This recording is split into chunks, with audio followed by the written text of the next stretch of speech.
Hi everyone. எனக்கு இங்கிலீஷில் பேசணும்னு ரொம்ப ஆசைங்க. ஆனால் இங்கிலீஷில் எனக்கு பேசவே தெரியாது. சுத்தமாக எனக்கு ஒரு சென்டென்ஸ் கூட ஃபார்ம் பண்ண தெரியாது.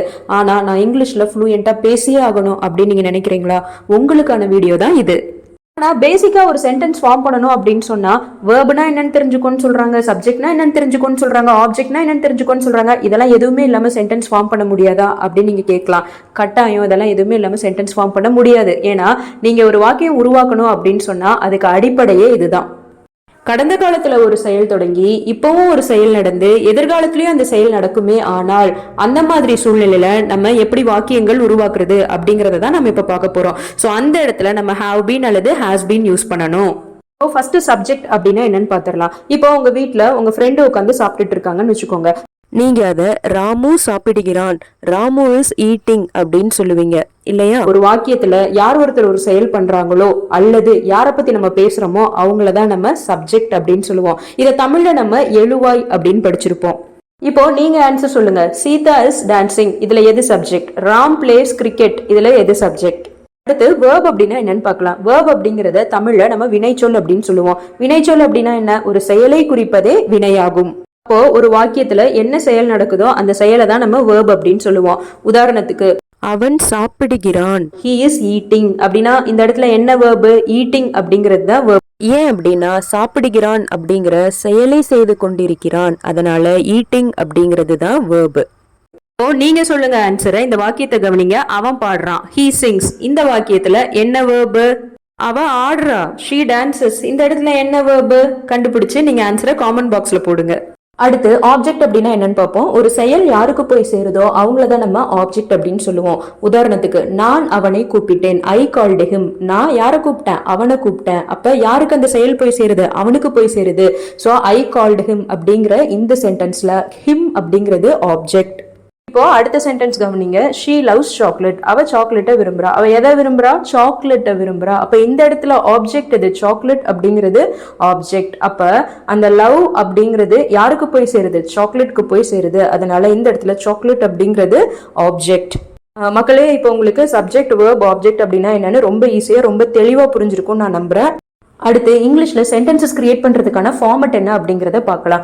இங்கிலீஷ்ல சென்டென்சஸ் கிரியேட் பண்றதுக்கான format subject verb object. First subject வரணும், அதுக்கப்புறம் வேர்ப் வரணும், அதுக்கப்புறம் ஆப்ஜெக்ட் வரணும். இந்த ஆர்டர்ல நீங்க சென்டென்சஸ் கிரியேட் பண்ணீங்கன்னா நீங்க லட்சக்கணக்கான சென்டென்சஸ் கிரியேட் பண்ண முடியும். ஈஸியா இங்கிலீஷ்ல பேசவும் முடியும். சென்டென்சஸ் கிரியேட் பண்றதுக்கான general format subject verb object. தனித்தனியா சூழ்நிலைக்கு தகுந்த மாதிரி நீங்க சென்டென்சஸ் கிரியேட் பண்றதுக்கு ஃபார்மேட் இருக்கு. நீங்க ஒரு 12 ஃபார்மேட் மட்டும் தெரிஞ்சுக்கிட்டீங்கனாலே போதும், உங்களால ரொம்ப சுலபமா ஈஸியா இங்கிலீஷ்ல பேசிட முடியும்.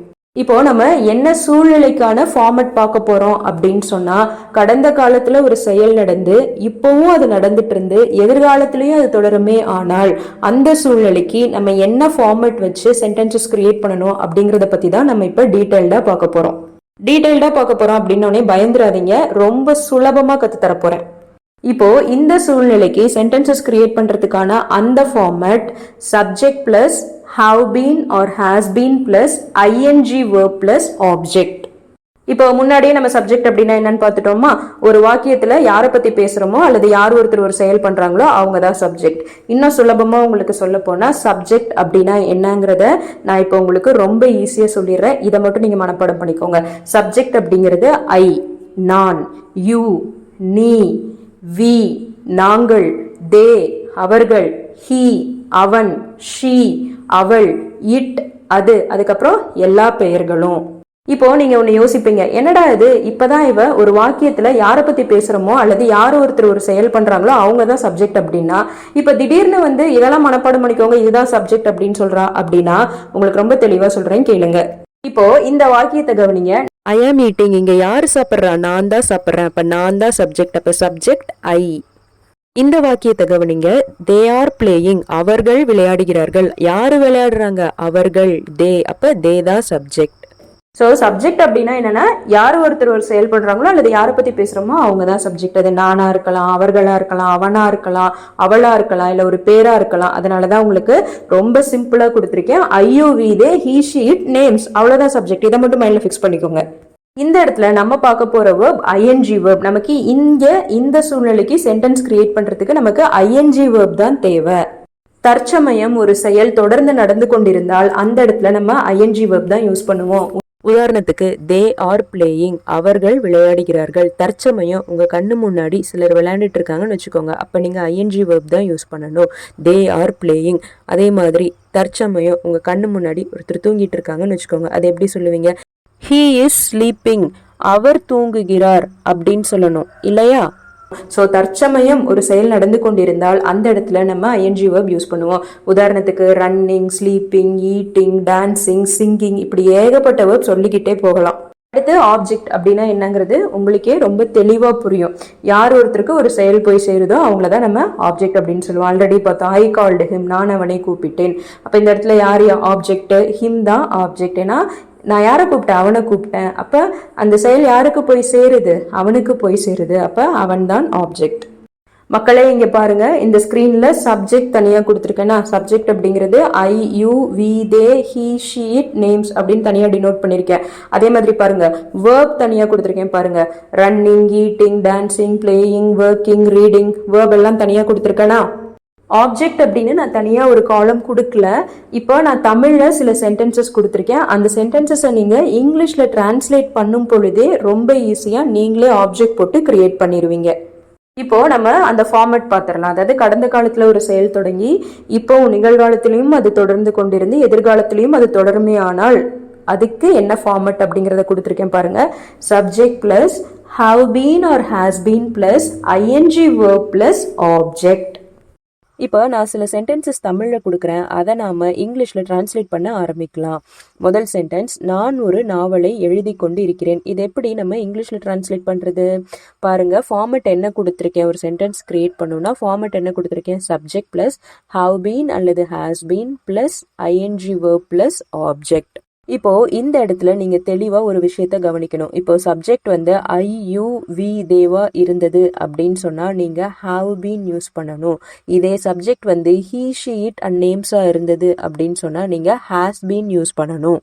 இப்போ இந்த சென்டென்ஸ் பாருங்க, நான் ஒரு நாவலை எழுதி கொண்டு இருக்கிறேன். அப்ப நான் முதல் வார்த்தை என்ன வந்திருக்கு? நான் வந்திருக்கு. நான் அப்படின்னா சப்ஜெக்ட்னு நான் சொல்லியிருக்கேன் இல்லையா?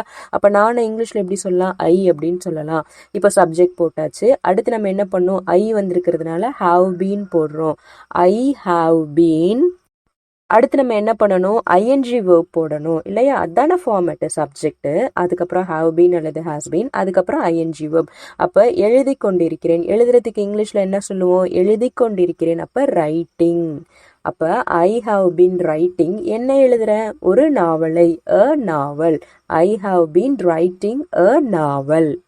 பார்த்தீங்களா எவ்வளோ ஈஸி. சில விஷயங்களை மட்டும் நீங்கள் தெளிவாக புரிஞ்சுக்கிட்டீங்கன்னா ரொம்ப ஈஸியாக நம்ம சென்டென்சஸ் கிரியேட் பண்ணிடலாம். அடுத்த சென்டென்ஸ் கவனிங்க, அவள் கிரிக்கெட் விளையாடி கொண்டு இருக்கிறாள்.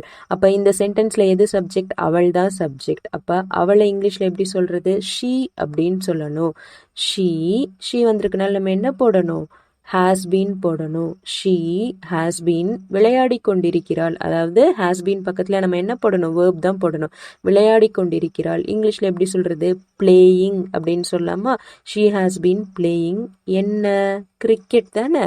அப்போ she has been playing cricket. எவ்வளோ ஈஸி பாருங்களேன் சென்டென்சஸ் கிரியேட் பண்ணுறது. She has been playing cricket. அவள் கிரிக்கெட் விளையாடி கொண்டு இருக்கிறாள். அடுத்த சென்டென்ஸ் கவனிங்க, அவர்கள் கால்பந்து விளையாடி கொண்டு இருக்கிறார்கள். ஸோ இதை எப்படி இங்கிலீஷில் சொல்கிறது? அவர்கள் இந்த வார்த்தையை நம்ம எப்படி இங்கிலீஷில் சொல்கிறது? தேன்னு சொல்லலாமா? அவர்கள் தான் வந்து சப்ஜெக்ட், தே.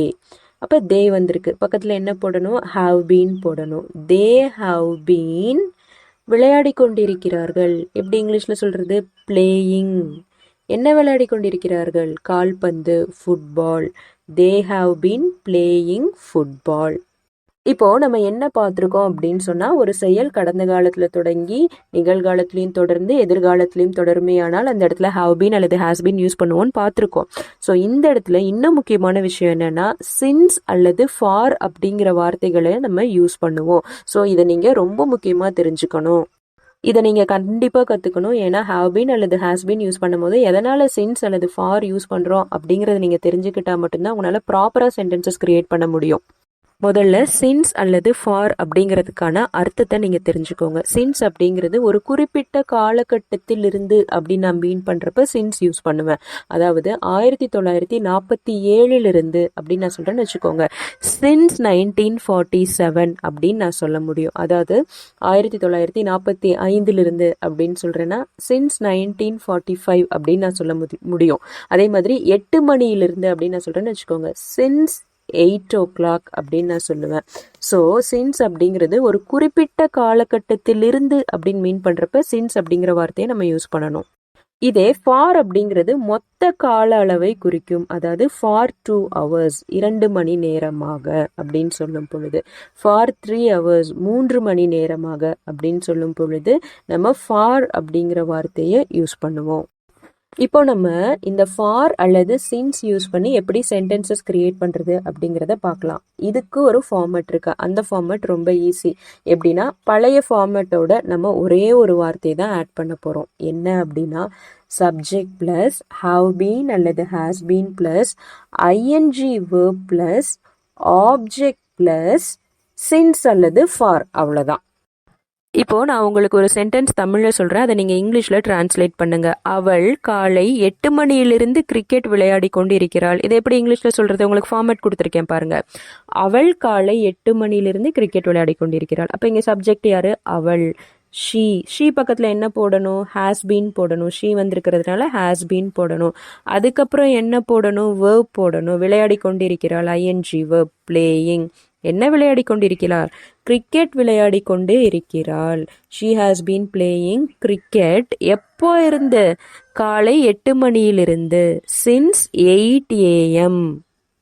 அடுத்த எக்ஸாம்பிள் சொல்றேன் கேளுங்க. நான் 2 மணி நேரமாக படித்து கொண்டிருக்கிறேன். அப்ப இதை எப்படி இங்கிலீஷ்ல நம்ம டிரான்ஸ்லேட் பண்றது? இதோட ஃபார்மேட் பாருங்க, ரொம்ப ஈஸி தான். முன்னாடி கொடுத்த அதே ஃபார்மேட் தான்.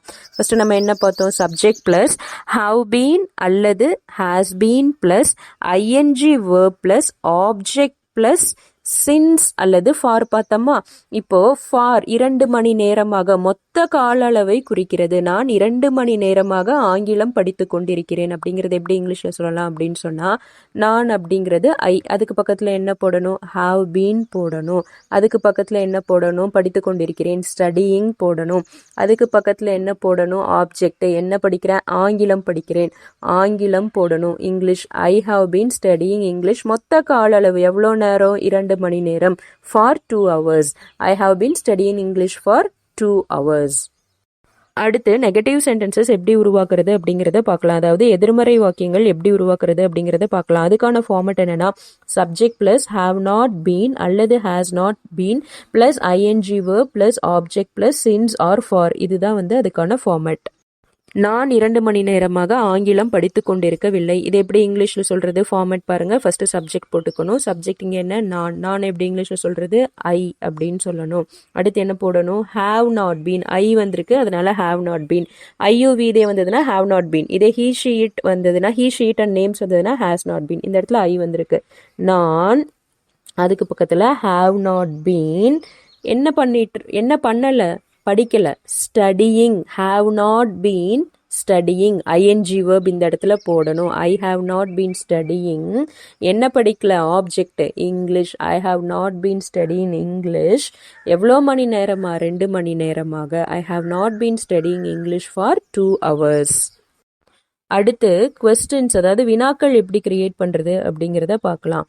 அதுக்கான format have plus subject plus been plus ING verb plus object plus since or for. அவ்வளோதான்.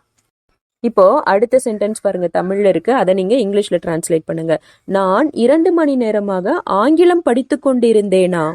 அப்போ இந்த சென்டென்ஸ் எப்படி நம்ம இங்கிலீஷ்ல டிரான்ஸ்லேட் பண்றது? ஃபர்ஸ்ட் நம்ம என்ன பார்க்கணும் அப்படின்னு சொன்னா, இந்த சென்டென்ஸ்ல சப்ஜெக்ட் என்ன அப்படிங்கிறத பார்க்கணும். இந்த சென்டென்ஸ்ல சப்ஜெக்ட் என்ன? நான் அப்படிங்கிறது தான் சப்ஜெக்ட். அப்ப நான் இங்கிலீஷ்ல எப்படி சொல்றது? ஐ அப்படின்னு சொல்லணும். அப்போ ஃபார்மேட் என்ன இருக்கு? ஐ வந்ததுன்னா ஹாவ் அப்படிங்கிற வார்த்தையை நம்ம போடணும். அப்ப ஹாவ் ஐ பீன். அடுத்து என்ன போடணும்? வேர்ப் போடணும். படித்து கொண்டிருந்தேனா ஐஎன்ஜி வேர்ப் இந்த இடத்துல. ஸ்டடியிங். அடுத்து ஆப்ஜெக்ட். என்ன படித்து கொண்டிருந்தேனா? ஆங்கிலம், English. Have I been studying English. எவ்வளோ மணி நேரமா? 2 மணி நேரமாக. Have I been studying English for 2 hours. Have I been studying English for 2 hours. So இப்படி தான் நீங்கள் வந்து சென்டென்சஸ் கிரியேட் பண்ணணும். இப்போ நம்ம என்ன பார்த்துருக்கோம் அப்படின்னு சொன்னால், கடந்த காலத்தில் ஒரு செயல் தொடங்கி நிகழ்காலத்திலையும் நடந்து எதிர்காலத்திலையும் தொடருமே ஆனால் அந்த சுச்சுவேஷனில் நம்ம எப்படி சென்டென்சஸ் கிரியேட் பண்ணுறது அப்படிங்கிறத பார்த்தோம். அதுலேயே வந்து நம்ம எதிர்மறை வாக்கியங்களும் எப்படி கிரியேட் பண்ணணும், கேள்வி வாக்கியங்களும் எப்படி கிரியேட் பண்ணணும் அப்படிங்கிறத பார்த்தோம். இந்த மாதிரி ஃபார்மேட்ஸ் மட்டும் உங்களுக்கு தெரிஞ்சதுன்னா போதுங்க, நீங்கள் எவ்வளோ சென்டென்சஸ் வேணாலும் ஈஸியாக கிரியேட் பண்ணிடலாம். இது ப்ராக்டிஸில் தான் வரும். இதை மட்டும் நீங்கள் பண்ணால் பத்தாது, இங்கிலீஷ் சம்மந்தப்பட்ட நிறைய வீடியோஸ் நீங்கள் பார்க்கணும். ரொம்ப நன்றி. இன்னொரு வீடியோவில் நம்ம சந்திப்போம்.